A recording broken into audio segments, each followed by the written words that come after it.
இப்ப இதனால என்ன புரிஞ்சுக்கணும், இந்த வியாப்தி இந்த வியாப்திங்கிறது என்ன சொல்றான்னா, இந்த இடத்துல பசு ஹிம்சையா இருக்கிறதுனால அக்னி சோம யாகத்துல பசுவை ஹிம்சிப்பது அதர்மத்தை உண்டு பண்றது.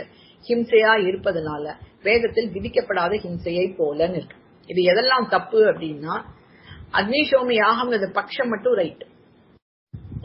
ரைட், பசுவை ஹிம்சிப்பது அதர்மத்தை உண்டு பண்ணுது. அது பொதுவா வெறும்னு பசுவா இருந்தா, இந்த யாகம்ங்கிறத நீங்க கட் பண்ணிட்டு வெறும்னு பசுவை ஹிம்சிப்பது அதர்மத்தை உண்டு பண்ணுவது அப்படின்னு பார்த்தேன்னா, அந்த சாத்தியம் பொதுவான சாத்தியமா இருந்தா அது ரைட்டு. ஆனா யாகத்துலன்னு வந்துடுது. அதுவும் இந்த மாதிரி யாகங்கள்லாம் எதுல விதிக்கப்பட்டிருக்குன்னா, வேதத்திலேயே விதிக்கப்பட்ட யாகங்கள். வேதத்துல விதிக்கப்பட்டிருக்கு, வேதத்துல சொன்னது இல்ல, வேதத்துல விதிக்கப்பட்ட இந்த யாகம் இது வேணுமா, இந்த பலனை பண்ண, இது வேணும்னா இதை பண்ணுன்னு வேதத்துல விதிக்கப்பட்ட யாகங்கள். அப்போ இது அதர்மத்தை உண்டு பண்ணாது. ஏன்னா சாஸ்திர முறைப்படி அவன் பண்ணும் பொழுது அதர்மத்தை உண்டு பண்ணாது. அது ஹிம்சையும் கிடையாது, ஏன்னா அடுத்த க்ஷணம் அது தேவலோகத்துல பிறக்கப்படுது. இப்படி இருக்கிறதுனால இந்த இடத்துல இந்த ஹேத்துவுக்கும் இந்த சாத்தியத்துக்கும் வியாப்தி இல்ல. அது உபாதியோட கூடின வியாப்தி. உபாதி என்னது, வேதத்துல விதிக்கப்படாத ஹிம்சையை போலன்னு சொன்னான். இல்ல, வேதத்துல விதிக்கப்பட்ட ஹிம்சை சாஸ்திரத்தினால் நிஷேதிக்கப்படுகிறது கிடையாது. இந்த யாகத்துல சாஸ்திர சம்மதமான ஹிம்சை இது. புரியுதா எல்லாருக்கும்? புரியலையா? புரியுது மேடம். யாராவது ஒரு தடவை சொல்லிக்காமங்க பாக்கலாம். முதல்ல இருந்து எடுக்கணும். இது ஏன்னா இந்த இந்த ஹேத்து வியாபியத்துவ அசித்தம். அதுல உபாதியோட கூடின வியாபியத்துவ அசித்தம். வியாப்தி இல்லைங்கிற ஹேத்துக்கும் சாத்தியத்துக்கும் வியாப்தியே இல்ல. ஹேத்துங்கிறது ஹிம்சையா இருப்பதால், சாத்தியம் ஹிம்சிப்பது அதர்மத்தை உண்டு பண்ணுவது. ரெண்டுத்துக்கும் வியாப்தி இல்ல. அது ஹிம்சையும் கிடையாது, அதர்மமும் உண்டு பண்ணல. அக்னி சோம யாகத்துல பண்ணக்கூடிய பசு ஹிம்சை அதர்மம் இல்லை, அது தர்மமான காரியம். வேதமே விதிச்சிருக்கு. அது ஹிம்சையும் இல்லை. அது ஏன்னா அடுத்த பிறவியில அது தேவனா பிறக்கிறதுனால அந்த ஒரு க்ஷணம் அதுக்கு உண்டார ஹிம்சை ஹிம்சையா இல்லை அப்படின்ட்டு அதுதான் அங்க சரியான அனுமானம். ஆனா அவன் உபாதி என்ன கொண்டு வந்துட்டான்னா, இந்த அக்னி சோம யாகத்துல பசுவை ஹிம்சிப்பது வேதத்துல மறுக்கப்பட்டிருக்கு அப்படின்னு சொல்லிட்டான். அப்ப மறுக்கப்பட்டிருக்குங்கிறது உபாதி. வேதத்தினால மறுக்கப்பட்டு இருப்பதனால் அப்படின்னு கொண்டு வந்துக்கணும். வேதத்தினால நிஷேதிக்கப்பட்டிருக்கான்னு அர்த்தம். சாஸ்திரத்தினால மறுக்கப்பட்டிருக்கிறதுனால அக்னி சோம யாகத்துல பசுவை ஹிம்சிப்பது அதர்மத்தை உண்டு பண்றது, அது ஹிம்சையா இருப்பதனால அப்படின்னு அந்த வாக்கியத்தை கொண்டு வரணும். இப்ப சாஸ்திரத்தால மறுக்கப்பட்டிருக்கிறதுனாலன்னு ஒரு உபாதிய சொல்லி இந்த வாக்கியத்தை அவன் சொல்லியிருக்கான். இது அதர்மத்தை உண்டு பண்ணக்கூடிய காரியம் அப்படின்னு சொல்லிட்டான். இப்ப அவன் சொன்னது தப்பு. சாஸ்திரத்தால மறுக்கப்படவில்லை. ஏன்னா எப்போ ஒரு யாகத்தோடைய பேரை சொல்லிட்டானோ, அது சாஸ்திர சம்மதமான யாகம்னு இருக்கும் பொழுது அது சாஸ்திரத்திலேயே விதிக்கப்பட்ட அந்த பசு ஹிம்சையா இருக்கணுமே வழியா அது சாஸ்திரத்துல மறுக்கப்பட்டதாக இருக்காது. அப்போ அது ஹிம்சையும் இல்ல. ஹிம்சைங்கிறது அக்னி சோம யாகத்துல பண்ணக்கூடிய பசுவதத்தை ஹிம்சைன்னு சொல்லக்கூடாது. அதனால அதர்மமும் இல்ல. அப்போ அவனுக்கு சாத்தியத்துக்கும் ஹேத்துவுக்கும் அங்க வியாப்தி இல்ல. இதுதான் அவன் என்ன சொல்றான்னா, உபாதியோட கூடின வியாபியத்துவ அசித்தம் அப்படின்னு இதுக்குதான் பேர். இன்னும் புரியலையா? இன்னும் எக்ஸ்பிளைன் பண்ணணும்னா சொல்லுங்க.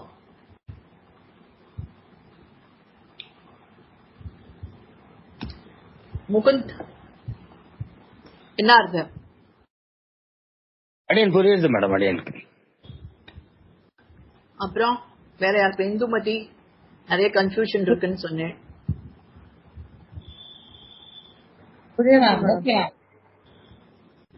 எனக்கு ஒரே ஒரு கேளுங்க. பக்ஷம் கரெக்ட்னு சொன்னேன். அக்னி சோம யாகத்தில் அது மட்டும் தான் சரியா இருக்கு, மிச்சம் எதுவுமே கரெக்டா இல்ல அப்படின்னு சொன்னேன். அப்படி பார்க்கும்போது இப்ப சாத்தியம் பசுவை இன்சிப்பது அதர்மத்தை உண்டு பண்ணுவது, இத மட்டும் தனியா பார்த்தா அது கரெக்ட் தானே மேம்? தனியா பார்த்தா எப்போ இந்த சென்டென்ஸ்ல பக்ஷத்தோட சேர்த்து பார்க்கும் பொழுது அது தப்பு. பக்ஷம் இல்லாம எப்பவுமே ஒரு பூத ஹிம்சை பண்றது நமக்கு பாவம். எப்பவுமே பூத ஹிம்சைங்கிறது பாப்பம் தான். அது எந்த ஆனா எக்ஸெப்ஷன் இருக்கு. அது மாதிரி யாக வதிரிக்த பூதஹிம்சை, யாக ஸ்தலங்களை காட்டிலும் பண்ணக்கூடிய பூதஹிம்சை தான் பாப்பம். யாக ஸ்தலங்கள்ல பண்ணக்கூடிய அந்த பசுவதம் எல்லாம் பாப்பம் கிடையாது. அதெல்லாம் தெரிஞ்சு வச்சுக்கோங்க. ஏன்னா சாஸ்திர சம்மதமான காரியங்கள், அதெல்லாம் சாஸ்திரத்துல சம்மதிக்கப்பட்டிருக்கு. ஏன்னா வேதம் விதிக்கிறது. இப்ப இந்த காலத்துல அதெல்லாம் பண்றது இல்ல. அந்த மாதிரி யாகங்கள்லாம் பலி கொடுக்கற மாதிரி எல்லாம் யாகங்கள்லாம் பண்றது இல்ல. ஆனாலும் இப்போ ரீசெண்டா சீன் ஒன் யாகம் ஒரு இடத்துல கும்பகோணத்துல ஒரு காவேரி கரையில ஒன் யாகம். அங்க கூட இந்த மாதிரி ஒரு வபை, ஒரு சாக்க பசு அந்த மாதிரி பண்ண அந்த சமயங்கள்ல எல்லாம் நான் அந்த இடத்த விட்டுட்டு போயிட்டேன். பட் அந்த இதை அந்த சாக்கத்தை கட்டி வச்சிருந்தா, ஒரு சாக்க பசுவை கட்டி எல்லாம் வச்சு அந்த மாதிரி யாகம். பட் நான் கேட்டேன், இதெல்லாம் எதுக்கு இந்த காலத்துல இதெல்லாம் நிஷேதம் பண்ணிருக்கேன்னு கூட கேட்டேன் அவ கிட்ட. பட் அந்த மாதிரி எக்ஸெப்ஷன்லா நம்ம ஹெச்ஓடி, அதாவது யூனிவர்சிட்டியில இருக்கிற ஹெச்ஓடி தயாநிதி சுவாமி கிட்ட போய் இது சொன்னேன். அவர் சொன்னார், ஆமா இந்த மாதிரி அங்கங்க பண்ணப்படுறது, பட் அதெல்லாம் ஒரு நல்ல காரியங்களுக்கு தான் பண்றா, அதை நம்ம ஒண்ணும் சொல்றதுக்கு இல்ல அப்படின்னு சொன்னார். பட் ஆனா இப்ப வெரி ரீசெண்டா அத மாதிரி நான் பார்த்தேன். பட் அது ரொம்ப ரொம்ப ரேர். அந்த மாதிரி எல்லாம் யாரும் ரொம்ப பண்றது. இந்த காலத்துல என்ன ஆயிடுறதுன்னா, அதுக்குதான் புரோட்டாசம்னுட்டு ஒரு விஷயத்த வச்சிருந்தோம். ஒரு அரிசி மாவுல ஒரு சப்பாத்தி மாதிரி ஒரு இது மாதிரி பண்ணி அதை அந்த ஹவிஸ்ல சமர்ப்பிக்கிறதா இப்பெல்லாம் இந்த காலத்துல. அந்த ஸ்தானத்துக்கு அந்த பசு அந்த வப்பையெல்லாம் சமர்ப்பிக்கிற ஸ்தானத்துல அந்த புரோட்டாசம்னு ஒண்ணு அத பண்ணி நெல்லை குத்தி அதை அரிசி மாவாக்கி அதுல ஏதோ தண்ணி எல்லாம் விட்டு பிசைஞ்சு அந்த புரோட்டாசம் மாதிரி ஒன்ன பண்ணி அதை சமர்ப்பிப்பான். அது இந்த காலத்துல அந்த மாதிரி ஏற்பாடுகள்லாம் ஆயிருக்கு. மகரிஷிகள் எல்லாரும் சேர்ந்து இனிமே கலியுகத்துல அந்த மாதிரியான யாகங்கள் எல்லாம் இப்படி பண்ணலான்ட்டு அவெல்லாம் தீர்மானிச்சிருக்கான்னு சொல்லப்படுறது. அது இப்ப லேட்டஸ்ட் அதெல்லாம் நம்ம இப்ப வேண்டாம். இப்ப சாஸ்திர சம்மதமான யாகங்கள் இதெல்லாம். அக்னிசோம யாகம்ங்கிறது இப்ப அஸ்வமேத யாகத்துல அவன் ஒரு குதிரையை தான் அனுப்புறான். ஒரு ராஜா அஸ்வமேத யாகம் பண்றான்னா ஒரு குதிரை நகர்வலம், அது ராஜ்யங்கள்ல எல்லாம் போய் வலம் வருது. இப்போ அந்த குதிரை எல்லாத்துக்கும் வந்ததுக்கு அப்புறம் அந்த குதிரையை அந்த ராஜா என்ன பண்ணுனா அதை அவன் என்ன பண்ணுவான், அந்த குதிரையை அன்னைக்கு வதம் பண்ணிடுவான். அந்த யாகம் பண்றவன் அந்த கர்த்தா என்ன பண்ணுவான்னா அந்த குதிரை என்ன ஆகும், அந்த அஸ்வமேத யாக குதிரை என்ன ஆகும்னா அதை என்ன பண்ணா அதை அன்னைக்கு ராத்திரி அதை கொண்டுட்டு அந்த குதிரையினுடைய சவத்தோட அதோட அந்த ராஜா அதை கட்டிட்டு படுத்துட்டு இருக்கும் ஒரு நாள். இதெல்லாம் வேதம் விதிக்கிறது. அந்த குதிரையோட சவத்தோட அவன் ஒரு நாள் இருக்கும். அதை வயிற்றுல ஸ்லிட் பண்ணி அதை இது பண்ணுவான் அந்த வகை எடுக்கிறதுக்கு அப்படின்லாம் சொல்றது. இதெல்லாம் யாகத்துல சொல்லப்படுற விஷயம். ஆனா இதெல்லாம் என்னன்னா 100 அஸ்வமேதம் யாகம் பண்றவனுக்கு தேவ லோகத்துல அவன் இந்திர பதவி கிடைக்கும்னு சொல்றது. அப்ப இதெல்லாம் உங்களுக்கு எப்படின்னா வேதத்துல கர்மகாண்டங்கள்ல விதிக்கப்பட்ட இந்த யாக கர்மாக்கள் இதெல்லாம் வேதத்துல வேத சம்மதமான சாஸ்திரத்துல விதிக்கப்பட்டது. இது நிஷேதிக்கப்படல. இது எல்லாமே வேத சம்மதமான யாகங்கள். அது புரிஞ்சுக்கணும். அப்ப இந்த மாதிரி யாகங்கள்ல தான் இதுல ஒண்ணுதான் அக்னிசோமம். அது சந்திரனையும் அக்னியும் சேர்த்து ஏதோ வழிபடக்கூடிய ஒரு யாகம். அந்த யாகத்துல பசுஹிம்சை இருக்கு. வப்பையை எடுத்து அந்த வெள்ளாட்டு வப்பையை எடுத்து அதுல போடணும், அந்த ஹவிஸ்ல இந்த ஹோமத்துல போடணும் அப்படின்லாம் இருக்கு. அப்போ இந்த யாகம்ங்கிற இந்த பட்சம் என்னன்னா இது வேதத்துல சம்மதமான ஒரு பட்சம். ஃபர்ஸ்ட் இந்த பாயிண்ட் வந்த உடனே இப்ப அதர்மத்தை உண்டு பண்றதுங்கிறது அடிபட்டு போயிடும். பசுஹிம்சை அதர்மத்தை உண்டு பண்றது அப்படிங்கிறது சாத்தியம் இங்க நிக்காது. இல்ல மேம், எனக்கு புரியுது. பட் எனக்கு என்ன டவுட்னா, நம்ம என்ன சொல்றோம்னா ஹேத்துக்கும் சாத்தியத்துக்கும் வியாப்தி இல்லைன்னு மட்டும் தான் சொல்றோம் இங்க. ஹேத்துங்கிறது இங்க ஹிம்சையா இருப்பதால் அப்படிங்கறது ஒண்ணு. இங்க சாத்தியம்ன்றது பசுவை இன்சிப்பது அதர்மத்தை உண்டு பண்ணுவது. இப்ப இது ரெண்டுத்த மட்டும் கார்லேட் பண்ணி பாக்கணுமா, இல்ல அங்க மட்டும் கார்லேட் பண்ணக்கூடாது? நோ நோ நோ, அப்படி இது மட்டும் அது ஜெனரலா பார்த்தா அது பசு ஹிம்சைங்கிறது. பட் இந்த இடம் எது, பட்சம் எது? சும்மா உனக்கு யாகம் இல்லாத ஒரு இடத்துல ரோட்ல போய் அந்த மாதிரி பண்ணா அது ஹிம்சை, அது அதர்மம். பட் இந்த பட்சம் எது? பட்சத்தோட கூடின அனுமானம் தான் இப்ப அவன் சொல்லிட்டு இருக்கான். வேதத்துல விதிக்கப்பட்ட யாகம் இது. அப்படியே இந்த யாகத்தில் இந்த பட்சத்தோட சேர்ந்துதான் அந்த அனுமானத்தையே நீங்க கொண்டு வரணும் ஃபுல்லாவே. ஆனா வியாப்திங்கிறது இது ரெண்டுத்துக்கும், சாத்தியத்துக்கும் ஹேத்துக்கும் வியாப்தி இல்ல. வியாப்தி இல்லைன்னா இந்த யாகத்தை பொறுத்த மட்டுக்கும் இது ரெண்டுத்துக்கும் வியாப்தி இல்ல. ஆனா வேதத்துல இது வந்து நிஷேதிக்கப்படாத ஒன்று. இங்க என்ன சொல்ற, வேதத்தில் விதிக்கப்படாத ஹிம்சைன்னு சொல்லிருக்கு. வேதத்துல விதிக்கப்பட்டது அப்படின்ட்டுதான் அது சரியான வாக்கியம். என்ன, இது வேதத்துல சாஸ்திர சம்மதமான யாகம். இது அதுல பசு ஹிம்சைங்கிறது அதர்மத்தை உண்டு பண்ணாது. அது ஹிம்சை என்பது இல்லை. எப்படி இங்க சொல்ற இந்த ஹிம்சைங்கிறது கிடையாது, சாஸ்திரத்தால் நிஷேதிக்கப்படவும் இல்லை. பசு ஹிம்சைங்கிறது அதுல இல்லை. சாஸ்திர இந்த இதுல வந்து பசு ஹிம்சைங்கிறது கிடையாது. அதனால இது வந்து இந்த அனுமானம் தவறாக போகுது. வியாப்தி அசித்தம். உபாதியோட கூட உபாதி என்னன்னா சாஸ்திரத்துல நிஷேதிக்கப்படுகைன்னு ஒண்ணு சொல்லிட்டு இருக்கான், அதுவும் கிடையாது. சாஸ்திரத்துல நிஷேதிக்கப்படாத யாகம் இது. இந்த கர்மா வந்து சாஸ்திர சம்மதமான கர்மா. அப்ப இந்த உபாதியும் தப்பு. உபாதி வந்ததுனால இந்த அனுமானம் தப்பா போகுது. மேடம் சொல்லுங்க.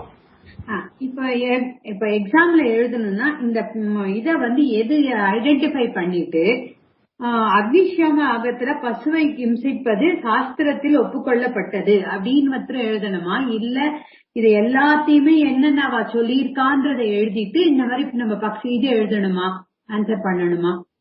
இல்ல, அதெல்லாம் நீங்க வந்து புரிஞ்சுக்கிறதுக்காக சொன்ன விஷயங்கள். இப்ப அக்னிஷோம யாகம் அப்படிங்கிறது வந்து சாஸ்திர சம்மதமான யாகம். இது அதுல வந்து பசு ஹிம்சைங்கிறது அதர்மத்தை உண்டு பண்ணாது, அது ஹிம்சையாயும் இருக்காது, அது ஹிம்சை இல்லாததுனால அப்படின்னு சொன்ன. இந்த இதெல்லாம் வந்து உங்களுக்கு இந்த பசு ஹிம்சை இதெல்லாம் வந்து சொன்னது வந்து நான் உங்களுக்கு புரியறதுக்காக சொன்னேன். எல்லா யாகஸ்தலத்திலயும் இப்ப அஸ்வமேத யாகம், அக்னிஷோம யாகம் இதுல எல்லாம் அந்த யாகஸ்தலங்கள்ல சொல்லப்பட்ட அந்த பசுவதம் வந்து ஹிம்சை கிடையாது. ஏன்னா அதுக்கு மந்திர பூர்வகமா அதை வந்து என்ன பண்றான்னா அவ மந்திரங்கள்லாம் சொல்லும் பொழுது அது மூச்சு அடங்கின்றது. அதுக்கு அப்புறம் அந்த மந்திரங்களுடைய இவ ஒண்ணுமே பண்ண வேண்டாம், இவ அதை மூக்கு அடக்கி எல்லாம் ஒண்ணுமே பண்ண மாட்டான். அது மந்திரங்கள்ல அது மெஸ்மரைஸ் ஆயிடுறது ஒரு மாதிரி வந்து. அது அப்படிதான் சொல்றா சாஸ்திரம் அறிஞர்கள்லாம். அந்த கர்மகாண்டத்துல இருக்கிற வந்து ஸ்ரீபாஷ்யத்துல இந்த மாதிரி சில விஷயங்கள்லாம் எங்களுக்கு சொல்லி கொடுத்துருக்காடி. எனக்கு அவ என்ன சொல்லிருக்கான்னா அந்த மந்திரங்களை வந்து அவ சொல்லி சொல்லி சொல்லி அந்த மாதிரி பண்ணும் பொழுது அதுவே வந்து ஒரு மாதிரி மூச்சு அடங்கி அதுக்கு என்ன ஆயிடுதுன்னா ரொம்ப மெஸ்மரைஸ் ஆயிடுறது. அதுக்கு வெளியில என்ன நடந்தாலும் அதுக்கு வந்து அது பாதகம் இல்லாத மாதிரி அது மெய் மறந்து இருக்குன்னு சொல்வாள், அந்த நிலைக்கு போயிடுமா அந்த பசு. அதுக்கப்புறம் கடைசியில வந்து அது ஒரு செகண்ட் மட்டும் அவ அந்த பண்ண வேண்டிய கர்மா. ஏன்னா அது வந்து யாகத்துல அதை வந்து என்ன ஹிம்சைன்னு அது இருக்கிறதுனால ஒரு செகண்ட் அதனுடைய மூச்சை மட்டும் அதை கண்ட்ரோல் பண்ணிட்டு அத அப்படியே வப்பைய எடுத்துடுவான்னு சொல்லப்படுறது. இதெல்லாம் வந்து யாக விஷயங்கள். இதை இங்க பேப்பர்ல பரீட்சைக்கு எழுதுறதுக்கு எல்லாம் வச்சுக்க வேண்டாம், உங்களுக்கு புரியறதுக்காக. இது அதர்மம் கிடையாது. புரியுறதா எல்லாருக்கும்? இந்த அந்த அனுமான வாக்கியம் எப்படி தப்பா இருக்குன்னு புரியுறதா? இந்த விஸ்மயாவா உங்களுக்கு புரியுறதா? இது பட்சத்தோட சேர்ந்த வாக்கியம் தான் எடுத்துக்கணும் முழுக்க. தனியா வந்து ஒரு மிருகத்தை ஹிம்சை பண்ணா அது போலீஸ் கூட நம்மள வந்து அரெஸ்ட் பண்ணிடும். அந்த மாதிரி ரோட்ல எல்லாம் நம்ம ஏதாவது பண்ணோம், அது வந்து எப்பவுமே அது இல்லீகல் ஆக்டிவிட்டி. ஆனா இங்க வந்து இந்த பட்சத்தோட சேர்ந்து பார்க்கும் பொழுது அது அதர்மத்தை உண்டு பண்ணாது அப்படின்னு சொல்றது. இது புரியுறதா எல்லாருக்கும்? சோ அதனால இது வந்து இதோட உங்களுக்கு இந்த இது முடியுது, வியாபியத்துவ அசித்தம் முடியுது. இப்போ ஒண்ணுதான் நம்ம பாத்திருக்கோம். என்ன பாத்திருக்கோம்னா அசித்தம்ங்கிறது மட்டும் பாத்திருக்கோம். இப்ப ஆபாச ஹேத்து வந்து 5 இருக்கு. ஆபாச ஹேத்துல வந்து என்னன்னா 5ல வந்து நமக்கு ஸ்வரூப அசித்தம் என்னென்ன பாத்திருக்கோம்? ஸ்வரூப அசித்தம், ஆசிரிய அசித்தம், வியாபியத்துவ அசித்தம். இந்த 5 விதமான துஷ்ட ஹேத்துக்கள்ல அசித்தம், விருத்தம், வியபிச்சாரி, பாதிதம், சத் பிரதிபட்சம்னு 5 துஷ்ட ஹேத்து இருக்கு. அதுல அசித்தம் மட்டும்தான் பார்த்திருக்கோம். அசித்தத்துல இருக்கிற 3 வகைகள் பார்த்துட்டோம். ஸ்வரூப அசித்தம், ஆசிரிய அசித்தம், வியாபியத்துவ அசித்தம். வியாபியத்துவ அசித்தத்துல வந்து பிரமாணம் இல்லாதது ஒரு அசித்தம். கிரகிக்கிறதுக்கு அந்த வியாப்திய கிரகிக்கிறதுக்கு பிரமாணமே இல்ல, பிரத்யக்ஷத்தாலே கிரகிக்க முடியாது இல்லையா? ஒரு வஸ்து இருக்கு, அது அடுத்த க்ஷணம் அழியறதுன்னா அது நம்ம புரிஞ்சுக்கிறதுக்குள்ள அந்த வஸ்து அழிஞ்சு போயிடும்.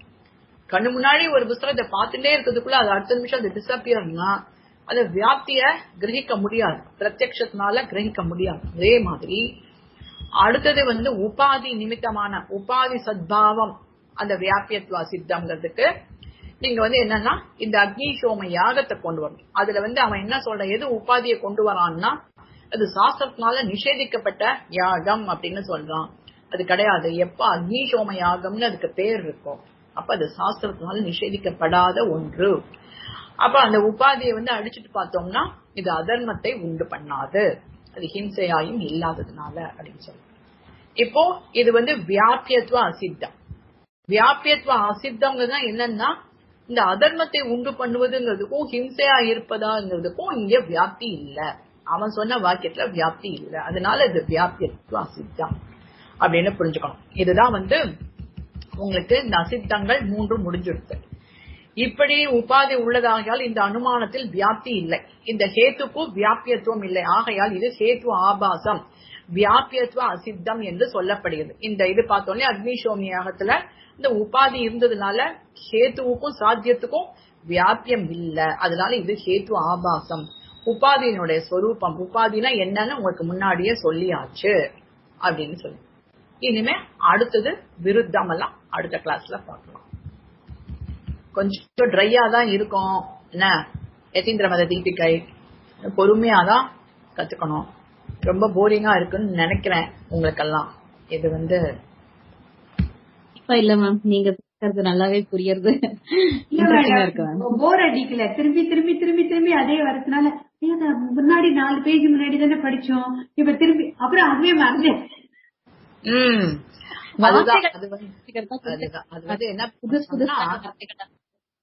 ஆமா, இது அனுமானம் மட்டும் இந்த மாதிரி இதுகள் எல்லாம் தெரிஞ்சுக்கோங்க. அடுத்து சப்தம், மத்த பிரமாணங்கள்லாம் சப்தம் எல்லாம் கொஞ்சம் இன்ட்ரெஸ்டிங்கா போயிடும். சோ இது இன்னும் கொஞ்சம் முக்காவாசி கடந்தாச்சு அனுமானத்துல, இன்னும் கொஞ்சம் அப்படி தாண்டிட்டோம்னா மீதி எல்லாம் ஈஸியா இருக்கும். ஓகே, தன்யூஸ். அடுத்த கிளாஸ்ல